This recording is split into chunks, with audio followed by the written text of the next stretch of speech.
Good afternoon, gentlemen and ladies. It's a pleasure welcoming you to the third class, that is lesson 3 of TSM 142, Tourism as an Industry. I remain Dr. Ibrahim Kukoyi, your facilitator. Last class, during the lesson 2, we looked at tourism demand and supply. And by God's grace today, in this lesson, we shall be focusing on the task of balancing supply and demand. And generally, this responsibility falls under the marketing department of an organization. Now, for today's class, the intended learning outcome is that at the end of this lesson, participants should be able to explain what marketing means. Participants should be able to identify the 4 P's of marketing, and participants should as well be able to know the steps involved in developing a marketing plan. So by way of definition, marketing can be thought of as a total system designed to plan, price, promote, and make available to selected markets, that is tourism and hospitality products and services, in the form of benefits and experiences that create satisfied guests and as well achieve organizational objectives. From that definition, we'll see that it is encompassing of several ideas. One, if you take note, you notice that we talked about objectives, we talked about total system, we talked about selected markets, and we as well talked about tourism and hospitality services. And then finally, we talked about the issue of marketing mix. Now let's quickly take a look at each of those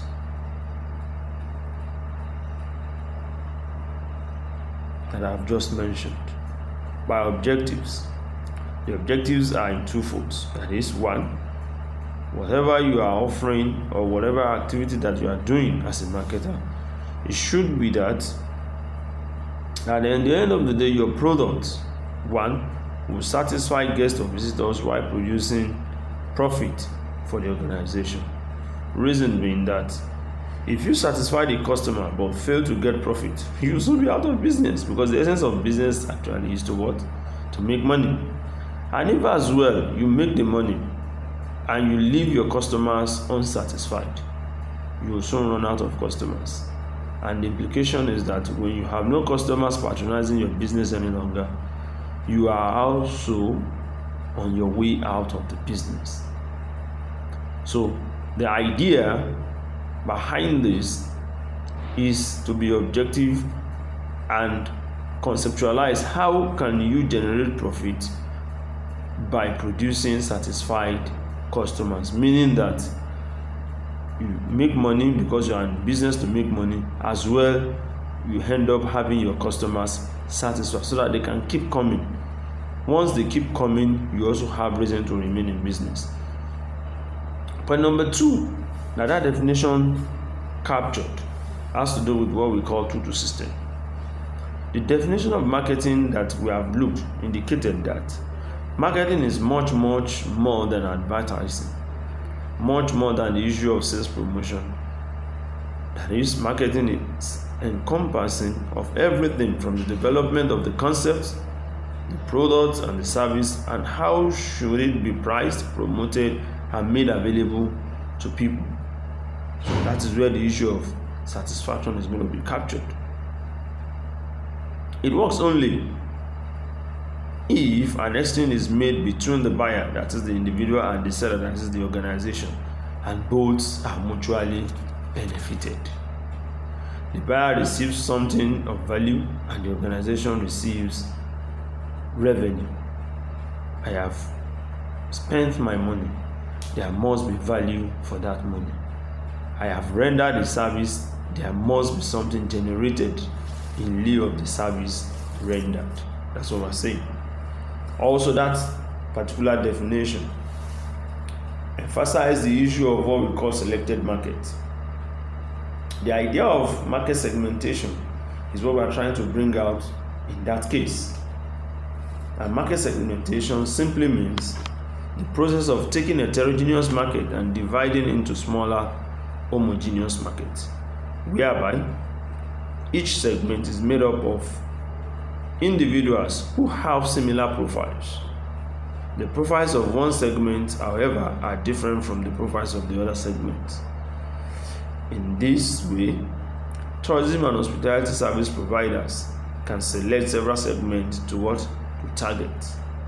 And the task is going to be manageable for the organization in that, since the members of a market segment can get a semi-customized package of a product and services, they are going to be much more comfortable and much more satisfied when handled. And it's going to be easier for the organization or service provider also to understand this set of people and serve them right. That particular definition also talked about the tourism and hospitality service products. And this is where we talk about the issue of hospitality companies or tourism companies providing products that brings benefit and experience, good experience to customers, because that experience that brings about satisfaction. And when people are satisfied, the tendency that they will come back and patronize is high. Lastly, that definition also have in it the issue of marketing mix. Originally, that concept of marketing mix, or traditionally, is developed for manufacturing industries. And when we talk about marketing mix, we usually talk about the 4 P's of marketing, where we capture the issue of product, price, promotion, and place. Generally, that same P or 4 P's of marketing has been adapted for service industry, of which the tourism and hospitality service provider are a part of.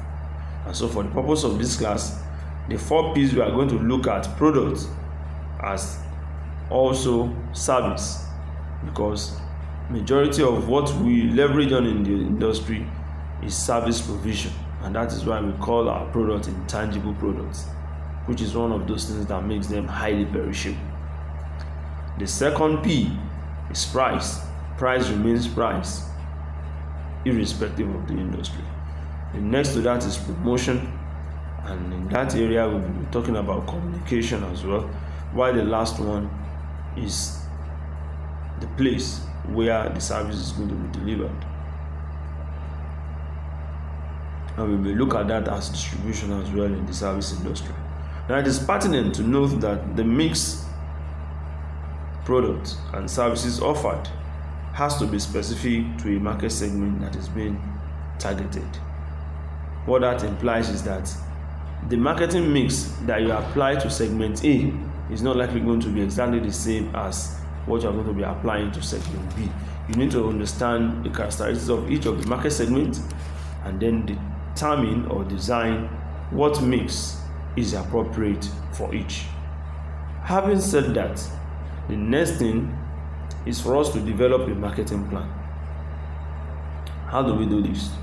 There are 6 steps involved in the development of marketing plan, and they include: 1, conducting market audit; 2, select target markets; 3, position the property; 4, determine marketing objectives; the 5th one, develop and implement action plans; and finally, monitor and evaluate the market plan. When this is properly done, we get to see that we will have been able